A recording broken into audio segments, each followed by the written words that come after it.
เอตั้งตัวหรอแล้วก็สามหัว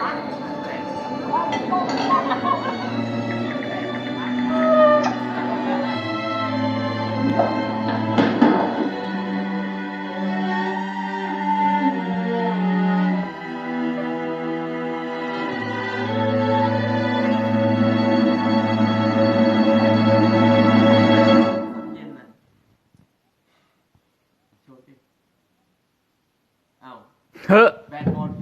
บางทีเธอจะยอมใจเย็นๆและฟังฉันสักหน่อยบางวันที่ไม่เจอทำให้เธอต้องเงียบเหงาบ่อยๆไม่จริงไม่เลยยังไม่เคยจะไปหาใครๆที่อย่าไปคิดอะไรก็อยากให้รู้เอาไว้ก่อนนั้นเธอจะทำอะไรก็ใจถึงสบายตอนนี้เธอจะทำอะไรฉันใจหายตลอด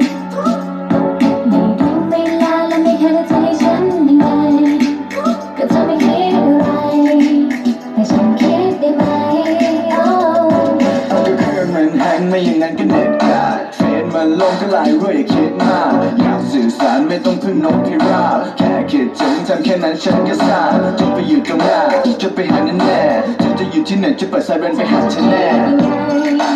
แค่คิดถึงฉันเอาไว้ไม่ได้อยากถามแต่แค่อยากรู้ว่าเธอยังรักฉันไหมอยู่ใกล้แค่นี้แต่เหมือนเธอนั้นห่างไกลแสนไกลใจเธอวันนี้ไม่เป็นของใครหาไม่เจออยากบอกที่เธอได้ออกไปหาวันนั้นกลับมาได้ไหมมีเธอมีฉันไม่ว่าเรานั้นจะอยู่ที่ใด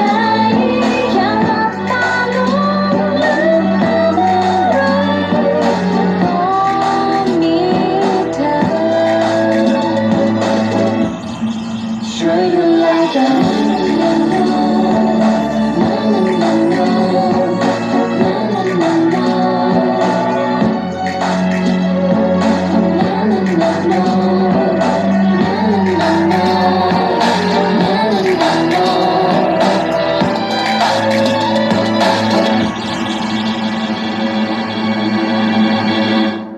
ก็เธอยังเป็นเธอคนเดิมๆที่ชอบคิดไปเอง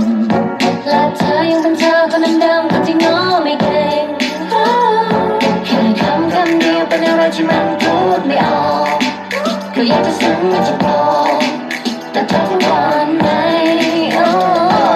ทุกคืนมันแฮงไม่อย่างนั้นก็เน็ตขาดเฟซมันลงก็ไลน์ด้วยอย่าคิดมากอยากสื่อสารไม่ต้องพึ่งนกพิราบแค่คิดถึงทำแค่นั้นฉันก็ทราบจะไปอยู่ตรงหน้าจะไปหาแน่แน่เธอจะอยู่ที่ไหนจะเปิดไซเรนไปหาเธอแน่แค่คิดถึงฉันเอาไว้